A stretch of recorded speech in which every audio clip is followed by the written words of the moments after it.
इस तरह के बहुत सारे लोग हुए हैं भारत में भी, पश्चिम में भी। पश्चिम में अगर आप एक व्यक्ति सोचना चाहें इस तरह केवल, जो 20वीं सेंचुरी में होगा, उसका नाम है D.H. लॉरेंस।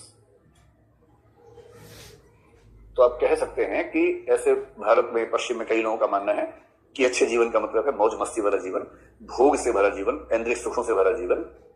और ऐसे लोग भी, मतलब आपको कई ऐसे लोग खुश तो दिखेंगे, उनको लगता है कि जिंदगी का असली रंग तो उनके पास ही है, बाकी सब तो आईएएस की तैयारी में लगे हुए, उनको क्या पता जिंदगी क्या होती है, हर समय जीएस, हर समय इतिहास, हर समय भूगोल, उन्हें क्या पता कि जिंदगी क्या होती है, इनको ऐसा लगता है। दूसरे इनके ठीक विपरीत हैं, जो मूल प्रकृति में ही मनहूस टाइप के लोग हैं।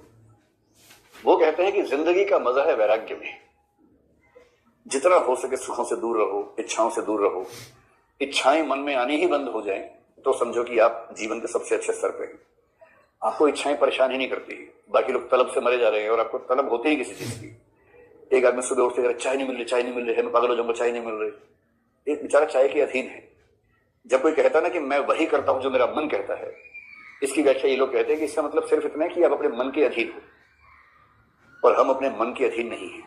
हमारा मन वही करता है जो हम चाहते हैं कि वो करे। तो कौन स्वाधीन हुआ? आप तो मन के अधीन हो, हमारा मन हमारे अधीन है। तो ज्यादा स्वाधीन, ज्यादा बेहतर जिंदगी तो हमारी है।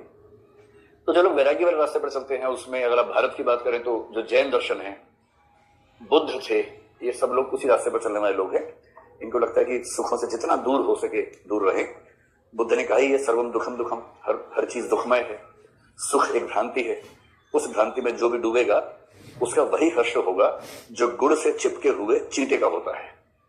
कभी देखा आपने चींटा जो गुड़ में,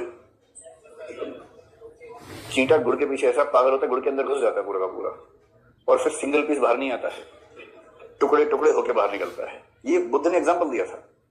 बुद्ध ने कहा कि इच्छाओं में डूबा हुआ मनुष्य यानी कि चार्वाक वैसा ही है जैसे गुड़ से चिपटा हुआ चींटा है, और उसकी वही गति होगी जो चींटे की गति होती है। ये एग्जाम्पल देखिए आइएगा, चींटे वाला बड़ा अच्छा एग्जाम्पल है। बुद्ध ब्रैकेट में चींटा, इससे आपको याद रहेगा। साथ में लिख लीजिएगा, कहीं परीक्षा में ये ध्यान है कि बुद्ध के साथ चींटा क्यों लिखा हुआ है। परेशानी हो जाती है कि कुछ तो था लेकिन बुद्ध के पड़ोस में चींटा लिखा हुआ है, ऐसा क्यों लिखा हुआ है। पश्चिम में भी ऐसे मनहूस बहुत हुए हैं जो मानते हैं कि जीवन केवल दुखमय है, कुछ उसमें नहीं रखा हुआ है। आप उनमें से कह सकते हैं कि वैसे सुकरात भी कुछ कुछ इस तरह के व्यक्ति थे, लेकिन आप अगर रखना चाहें तो एक व्यक्ति का नाम रख लीजिए, स्पिनोजा। अगर नाम याद रहे तो ठीक है, वरना गोली मारिए, कोई दिक्कत नहीं है। आपका जैन बुद्ध काम चला लेंगे ठीक तरीके से, पर्याप्त लोग हैं, ठीक है। इनका भी मानना था कि ये सुख में कुछ नहीं रखा हुआ है, अपने आप को ईश्वर की मर्जी पर पूरी तरह छोड़ देना चाहिए, और जो कुछ दुनिया में हो रहा है वो ईश्वर की इच्छा से हो रहा है, ये मान के चलना चाहिए, इसी में भलाई है, उसके बियॉन्ड कुछ सोचना करना निरर्थक है। देखिए सबसे बढ़िया चीज होती है बैलेंस, जिसको मध्य मार्ग कहते हैं। कौन कहते हैं? एक तो बुद्ध कहते हैं, एक अरस्तु कहता है। बुद्ध अरस्तु दोनों ने मध्य मार्ग का सिद्धांत दिया। मतलब हम बुद्ध के नाम से जानते हैं, लेकिन पश्चिम के लोग अरस्तु के नाम से जानते हैं। दोनों व्यक्तियों ने इस बात को माना है, और बैलेंस से बढ़िया कुछ नहीं। तो दर्शन की दुनिया में जो सबसे समझदार, सबसे बेहतर लोग हैं, वो मानते हैं कि अच्छे जीवन का संबंध है संतुलन के साथ, बैलेंस।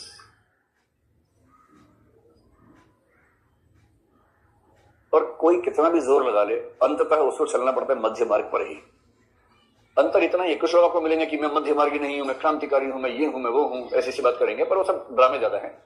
अंततः मध्य मार्ग है। तो समझ लीजिए कि ये दो रास्ते हैं, ये वामपंथ है, ये दक्षिण पंथ है, मान लीजिए, ठीक है। आप पाएंगे कि दुनिया के 99.9% व्यक्ति इस रास्ते पर भी नहीं चल रहे, इस पर भी नहीं चल रहे, वो कहीं ना कहीं इन दोनों के बीच में ही चल रहे हैं। अंतर इतना है, कुछ लोग एकदम सेंटर में चल रहे हैं, कुछ थोड़ा सा यहां, कुछ थोड़ा सा यहां, कुछ यहां, कुछ यहां। अंतर सिर्फ इस बात का है कि आपका मध्य मार्ग कितने अनुपात का मध्य मार्ग है। लेकिन अगर आप सोचते हैं कि आप केवल एक रेडिकल रास्ते पर चल के जिंदगी गुजार पाएंगे, तो यौवन तो गुजर जाएगा, उसके बाद नहीं गुजरेगा। उसके बाद बहुत सारी दिक्कतें आनी शुरू होंगी, और उसके बाद आप पाएंगे कि अंततः रास्ता मध्य मार्ग में जाके ही खुलेगा। मतलब अभी तो आप छोटे छोटे बच्चे हैं, स्कूल कॉलेज में पढ़ रहे होंगे, स्कूल वाले भी है क्या कुछ यहाँ पर भी? नहीं है ना। आजकल कुछ बच्चे आने लग गए हैं, एक दो है कि सर हम 11वीं क्लास में अभी से तैयारी करेंगे, तो मैंने कहा बाल श्रम का केस लग जाएगा हमारे ऊपर, आप ऐसा मत कीजिए, अभी इतना मतलब बाली उम्र में ये सब करना ठीक नहीं है। अभी आप पहले पढ़ाई वढ़ाई कर लो, ग्रेजुएशन कर लो, या कम से कम ग्रेजुएशन करते हुए आइए, ऐसे अच्छा नहीं लगता। तो अच्छी बात है कि स्कूल के बच्चे यहाँ नहीं बैठे, कॉलेज वाले बच्चे हैं। 18 से कम वाला कोई है यहाँ पर? तो मुझे बोलते हुए सोचना पड़ेगा ना कि अंडर 18 वाले बच्चे हैं तो थोड़ा ध्यान रखें। ऐसा कोई भी नहीं है ना, तब ठीक है। मतलब सब वयस्क लोग हैं ना, अच्छी बात है। तो जो मैं कहना चाह रहा था वो ये कि जीवन के शुरुआती दौर में आप एक एक्सट्रीम पर चल पड़े, ऐसा हो सकता है, लेकिन लेटर फेज में तो आपका, मैं कहता था कि आप तो अभी नए हैं, पढ़ाई लिखाई कॉलेज इसी दुनिया में है ना, मेरा अनुभव आपसे थोड़ा ज्यादा इस मामले में, तो मैंने ऐसे कई क्रांतिकारियों को विश्वविद्यालय में देखा, जेएनयू में, डीयू में, एकदम क्रांति की मशाल लेके ही चलते थे वो लोग। अब मशाल मोमबत्ती बन चुकी है, कईयों की अगरबत्ती बन गई है, और कईयों की मशाल बुझ चुकी है। वो चुपचाप नौकरी कर रहे हैं और वही छोटी मोटी क्रांति कर लेते हैं सुबह शाम जब मौका मिल जाता है, इंडिविजुअल क्रांतियां करते हैं। बड़ा आसान नहीं होता है रेडिकल रास्ते पर चलना, उसके लिए जिंदगी दांव पे लगानी पड़ती है और वो बड़े बड़े व्यक्ति वहां पर हिल जाते हैं। तो हम जो मान के चलेंगे वो है संतुलन का रास्ता सबसे बेहतर है। संतुलन की बात करने वालों में भारत में महात्मा बुद्ध ने कहा है, तो अगर आप बुद्ध को संतुलन में ला रहे हैं तो फिर आप थोड़ा सा यहां से बुद्ध को हटा के इधर ले लीजिए। मतलब बुद्ध ने दोनों बातें कही दरअसल, अंततः वो कहते हैं कि मध्य मार्ग, और उनका मध्य मार्ग भी कैसा है, जो वैराग्य के नजदीक है। तो उनका मध्य मार्ग ऐसा नहीं है जो एकदम बीच में चल रहा हो, लेकिन हाँ, हम मध्य मार्ग को बुद्ध के नाम से जानते हैं। आप महात्मा गांधी का नाम रख लीजिए, बुद्ध गांधी आमतौर पर एक ही तरफ आ जाते हैं। पश्चिम में जिन लोगों ने बात की है, आप सुकरात का नाम जरूर जानते होंगे। सुकरात के एक शिष्य थे जिनका नाम था प्लेटो, इनको भी जानते हैं पर्सनली, वैसे नाम सुना है? ठीक है। एक थे अरस्तु, प्लेटो के शिष्य। ये तीनों मध्य मार्गी लोग हैं, तीनों मिडिल पाथ के लोग हैं। और भी कई लोग हैं, लेकिन आप इन दो तीन का नाम लेंगे तो काम चल जाएगा। इससे कन्फ्यूशियस का नाम सुना होगा, वो भी मध्य मार्ग की बात करता है, तो आप कन्फ्यूशियस को भी ले लीजिए। कन्फ्यूशियस बहुत कंफ्यूज रहता था, ऐसे नाम पड़ गया उसका। चलिए, कन्फ्यूशियस का मूल नाम था कुंग फुतेज कुंग, चाइनीज भाषा वाला। अंग्रेज लोग बोल नहीं पाए तो उन्होंने कंफ्यूज होकर उसका नाम रख दिया कन्फ्यूशियस, और तब से उसका नाम कन्फ्यूशियस ही हो गया बेचारे का दुनिया भर में। वरना ऐसा मूल नाम अगर आप उसको भी बोलेंगे इस नाम से, समझ नहीं पाएगा उसको बात बोल रहे हैं, वो समझेगा किसी और से बात कर रहे हैं आप, क्योंकि उसका मूल नाम है नहीं।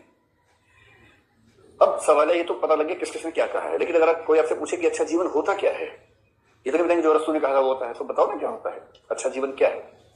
तो अच्छा जीवन क्या होता है का बेसिक फार्मूला है बैलेंस। अब आपको सिर्फ ये बताने कि बैलेंस किस किस के बीच में होना चाहिए।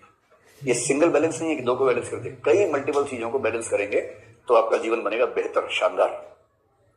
सबसे पहला तो वही है कि जो इच्छाएं हैं और वैराग्य है, यानी संयम है। तो लोभ और संयम, अगर आप लोभ और संयम के बीच में बैलेंस कर लेते हैं तो आपका जीवन बेहतर है।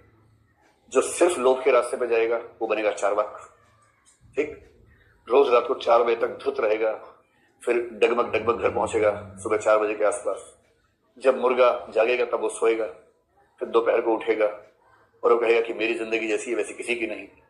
लेकिन 25 की उम्र में उसको ऐसी बीमारी हो जाएगी जो 60 से पहले शोभा नहीं देती है, और फिर वो उसके बाद लंबे समय तक बिस्तर पर तड़पते हुए 30-32 की उम्र में मर जाएगा। और फिर बाकी लोग कहेंगे हम बच गए बाल बाल, ऐसी जिंदगी नहीं जीनी चाहिए हमें। तो कुछ दिनों की बात है तो ये बढ़िया है, लेकिन वरना तो चौपट टाइप का है। मजा उसमें भी नहीं है जो जीवन ये वाला है, संयम वाला, जीवन भर संयम, ये मत करो वो मत करो। तो फिर पैदा काहे हुए थे भाई, ये तो सवाल है ना, जब हर चीज में आपको यही करना है कि कुछ जीवन में कुछ करना ही नहीं है। मन में कोई इच्छा आए तो इस समय मन कंट्रोल में नहीं है, और कंट्रोल करो और कंट्रोल करो। तो कई बार लगता है कि फिर जीवन था ही क्यों, अगर जरा भी खुश रहने का हक नहीं है किसी को तो क्यों जीवन था। बैलेंस, और बैलेंस के लिए भारतीय परंपरा में एक वाक्य बड़ा प्रसिद्ध है, तेन त्यक्तेन भुंजीथा, आपने सुना हुआ शायद। इसका मतलब होता है त्याग पूर्वक भोग करो, भोग करो किंतु त्याग पूर्वक भोग करो। तेन त्यक्तेन भुंजीथा, ये भू और जी के बीच में क्या बना है समझ पा रहे हैं? ये डिजाइन क्या है पता है ना? हाँ, जो चंचल में च और च के बीच में आता है वो है तेन त्यक्तेन भुंजीथा। इसका मतलब होता है त्याग पूर्वक भोग करो। इससे बैलेंस है कि भोग भी करो त्याग भी करो, पागलों की तरह चीटे की तरह मत करो, इंसान की तरह करो, तो जीवन बैलेंस रहेगा। ठीक है, पहली बात तो ये हो गई। और बैलेंस इसके बीच में है, एक बैलेंस है व्यक्ति और समाज के बीच में। कई लोग इतने स्वार्थी हैं कि समाज जाए भाड़ में, कुछ इतने परोपकारी हैं कि खुद भाड़ में चले जाते हैं समाज को बचाने के चक्कर में, जैसे महात्मा गांधी। ऐसे कई लोग हैं जिन लोगों ने समाज के हित में इतना काम किया कि अपना परिवार खो बैठे। जैसे महात्मा गांधी के 4 पुत्रों में से एक पुत्र ने आत्महत्या की। ये कितनी चिंता की बात है। ये जो राष्ट्र का पिता है वो अपने बच्चों का पिता ठीक से नहीं हो पाया, ये संकट तो है ही ना। तो ये दोनों के बीच का बैलेंस ये है कि मैं अपनी जिंदगी भी जीऊंगा ठीक से, अपने परिवार की भी और अपने देश की भी, समाज की भी, उसके बीच का बैलेंस बना रहे। और आप बताएं बैलेंस और क्या क्या हो सकता है बैलेंस?